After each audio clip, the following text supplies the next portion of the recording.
வணக்கம். ஜேகே பாரம்பரியாவின் அமிர்தம் சூரணம் ஆஸ்துமா, சளி, அலர்ஜி தொற்றிய குழந்தைகளுக்கு மிகச்சிறந்த வகையில் பயன்படுத்திய ஒரு 10 நாட்களுக்குள் மாற்றத்தை தரவல்லது. அப்போது ஒரு நாளில் 3 வேளை நம்ம எடுத்துகிட்ருக்குறோம். சில குழந்தைகளுக்கு 100 குழந்தைகளில் ஒரு குழந்தைக்கு சில நேரங்களில் தொடர்ந்து 1 மாதங்கள் பயன்படுத்தியும் அந்த சளி அலர்ஜிகள் வித்தியாசங்கள் தெரியலைன்னா அந்த குழந்தை கவனிக்க வேண்டிய முக்கியமான 3 விஷயங்கள்: உறக்கம், உடற்பயிற்சி, உணவு. அப்போ இரவு உறக்கத்தை சீக்கிரமாக அந்த குழந்தை உறங்க செய்ய வேண்டும்.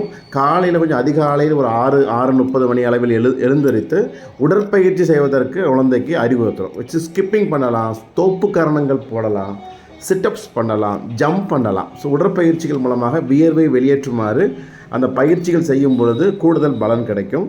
3வதாக உணவுகளை நன்றாக மென்று சாப்பிட்றதுக்கு பழக்கணும். இரவு உணவை 7:30 மணிக்குள் முடித்து விட வேண்டும். அப்போ உறக்கம் அவசியம், உடற்பயிற்சி அவசியம், உணவு நன்றாக சிறுதானிய உணவுகள், ஃபாஸ்ட் ஃபுட் உணவுகளை குறைத்து இந்த பேக்கெட் உணவுகளை குறைத்து நாம் வழக்கப்படுத்தினால் கண்டிப்பாக அந்த குழந்தைக்கும் படிப்படியாக அந்த சளி அலர்ஜி தொற்றுகளிலிருந்து விடுபடுவதற்கான வாய்ப்புகளை நமது அமிர்தம் சூரணம் நிச்சயமாக கொடுக்கும்.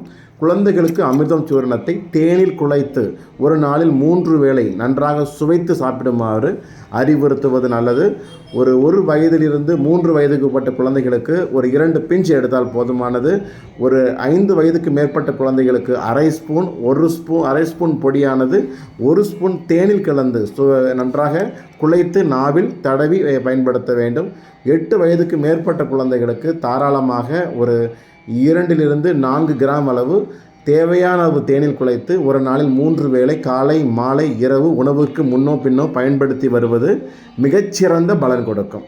பயன்படுத்துவோம், ஆரோக்கியமாக வாழ்வோம்.